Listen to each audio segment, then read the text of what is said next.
Welcome to the Deep Dive. This is where we take the sources you send us and really dig into what matters most. Yeah, we try to cut through the noise for you. And you've given us a fascinating stack for this one. We've got a big research paper, a systematic review, actually, looking at health interventions for truck drivers. And alongside that, some info about a brand called Orium's Fit Their Products, their blog. Right, and even kind of oddly, instructions for a different podcast that talks about simplifying research. So, quite a mix. It really is. So our mission today, diving into all this stuff you sent, is, well, first, to understand the health challenges truck drivers face based on that research. What are the risks, the potential disasters, as you put it? Yeah, the serious side of things. Then what does that evidence actually say about fixing those problems? Do the interventions studied actually work? And we'll also look at the other info you provided, like the Orium's Fit details. What perspective does that add? Exactly. The goal is to help you think about navigating these risks, maybe how to, prepare for the possibilities. And it's interesting, isn't it, that the Orium's Fit info mentions they have a blog specifically for simplifying research. Yeah, a bit meta, given what we're doing right here. Totally. But let's start with the core research paper first. Okay, let's do that. Because it kicks off by reminding us how incredibly vital truck drivers are. I mean, they literally move the economy. Absolutely. Everything we use, pretty much. The paper throws out some huge numbers. Yeah, like $10.4 trillion worth of goods moved by trucks each year in the U.S. That's just staggering. And it's big elsewhere, too.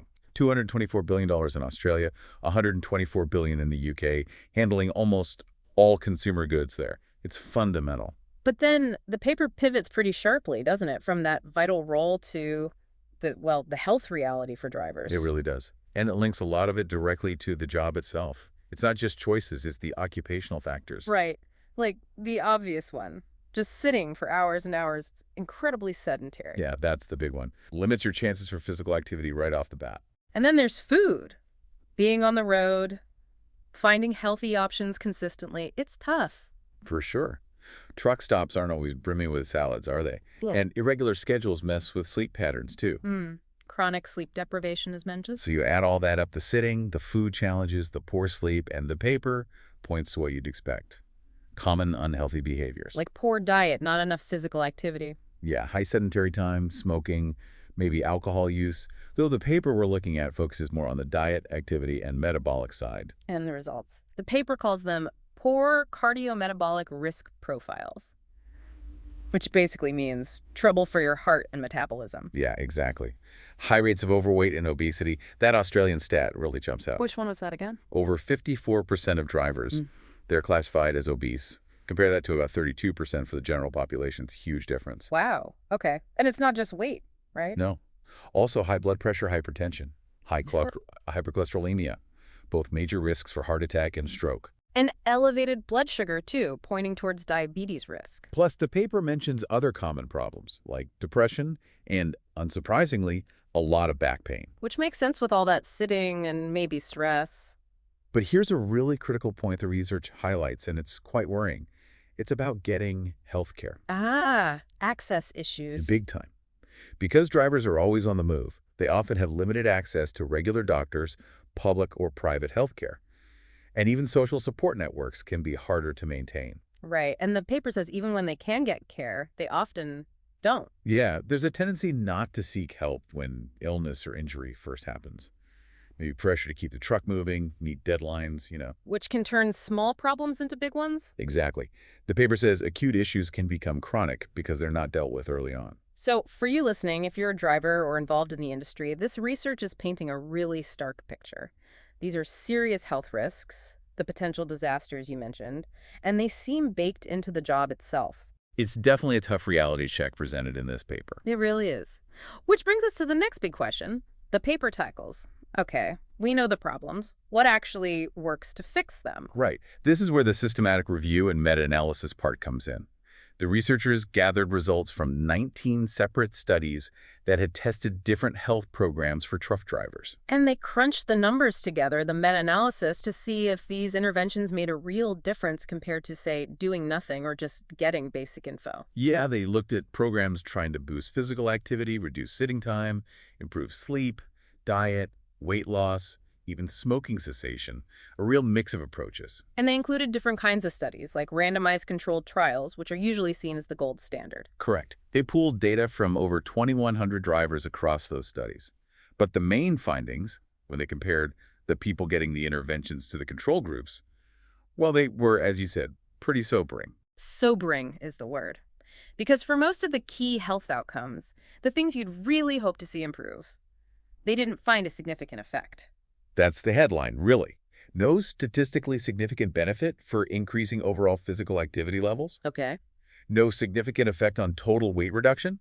Mm. No significant improvement in total cholesterol, or HDL, the good cholesterol. Wow. No significant reduction in systolic or diastolic blood pressure. Seriously, even blood pressure. Not in the main intervention versus control analysis, no.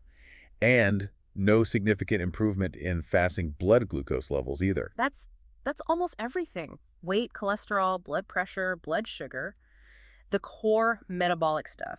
Finding no significant impact across the board from these combined studies. That's huge. It's a very striking finding. The paper's quite clear. The only area where they found a statistically significant positive effect, comparing intervention to control groups, was a small to moderate increase in fruit and vegetable consumption. Okay, so people ate more fruits and veggies. That's good, obviously. It is. But interestingly, in this analysis, that dietary change didn't seem to translate into significant changes in weight or those other cardiometabolic markers we just listed. Huh. What about that other analysis you mentioned, looking within the groups? Ah, yes. They did look at changes from before the intervention started to after it finished, just within the groups who got the program. And there, they did see a moderate increase in physical activity levels. So people in the programs did seem to become more active over time. Okay, that sounds more positive. But there was a catch. Well, the catch is, because that increase wasn't significantly different when compared directly to the control group, it's harder to be sure the intervention caused it. Ah, I see. Other things could be going on. People reporting better because they're being watched, maybe? Could be, or just natural fluctuations. The comparison against a control group is usually considered stronger evidence that the program itself is working. Got it. So pulling it all together from this big review, the conclusion is pretty challenging, isn't it? These interventions they studied were really only moderately effective for getting drivers to eat more fruit and veg. That's the main takeaway on effectiveness from this paper. Not much measurable impact on the other big health markers, despite the efforts. And the paper suggests maybe we need different approaches. Yeah, they really emphasize that future interventions need to grapple more directly with the workplace environment itself. The long hours, the sedentary nature, the access issues, those unique barriers. Which brings us back to your idea of preparing for the worst.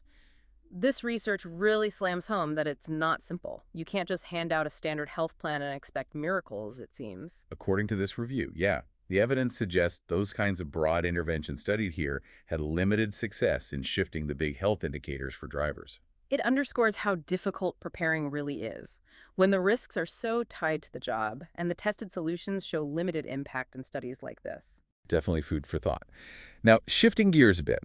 Beyond this research paper, you also sent us some other interesting materials. Right, we got that info about the brand Orium's Fit. What did that source say about them? Well, the document describes them as an Australian-owned wellness brand. It highlights some accolades, like winning Best Product of the Year from productreview.com.au in 2024 and 2025. 2 years running, it said, out of thousands of nominees. Yeah, that's what the source claims. It also mentions a community of tens of thousands of users, social media presence with testimonials, and nearly 500 Google reviews averaging 5 stars. And specific products, what did it list? It mentioned things like EMS devices, electromuscle stimulation described as portable muscle stimulators, also massage guns, focusing on compact size and power. Okay, things related to muscle recovery, potentially. Seems like it. Also eye massagers and something called the neck theater. Neck theater, what's that? A neck massager. Actually, the source explicitly says it's not a massager. It's described as providing immersive 8D audio, but keeping your ears open so you stay aware of surroundings. Plus, hands-free calls. Huh, interesting. So this source describes a brand operating in the personal wellness tech space. Things like muscle stim or massage. You could see how they might relate to issues drivers face, like back pain or fatigue from sitting, maybe even stress. Potentially, yeah. Though, to be clear, the big research paper we just discussed didn't evaluate these specific products or technologies or their effectiveness. This Orium's Fit info is a separate stream of information you provided, coming from the brand itself. Right, and that source material also talked about their blog, didn't it? The Orium's Fate Research Digest. It did.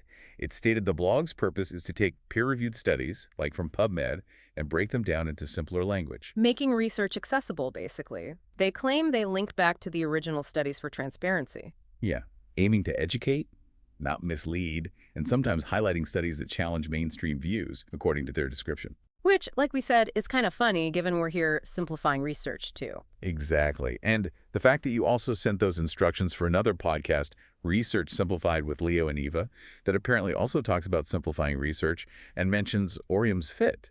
Well, it paints a picture of how this brand is positioning itself around making research understandable. It certainly provides context. So, okay, let's try to bring these different threads together from all the sources you gave us. Right.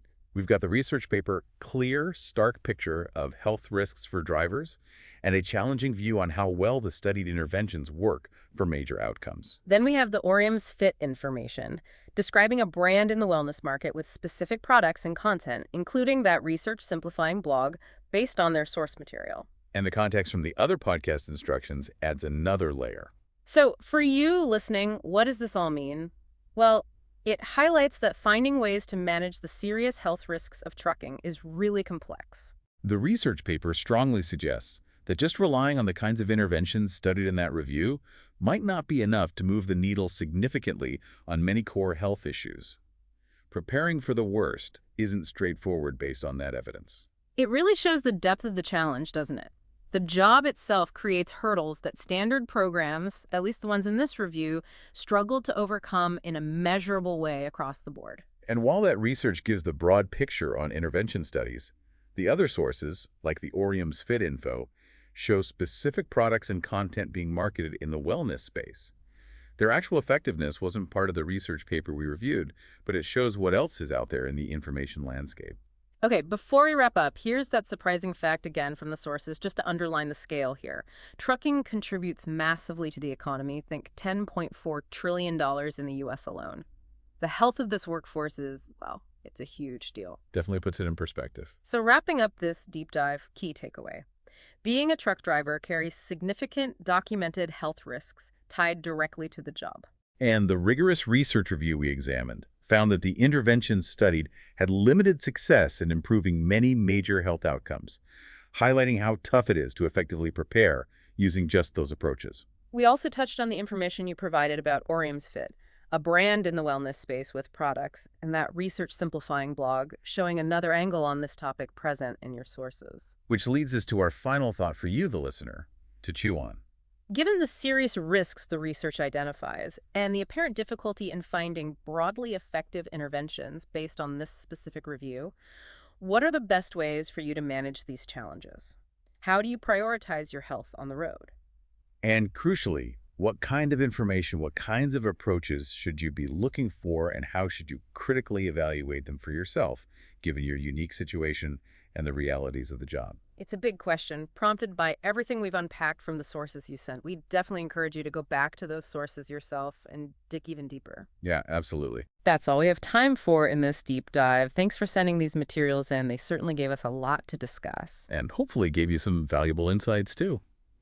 Until next time.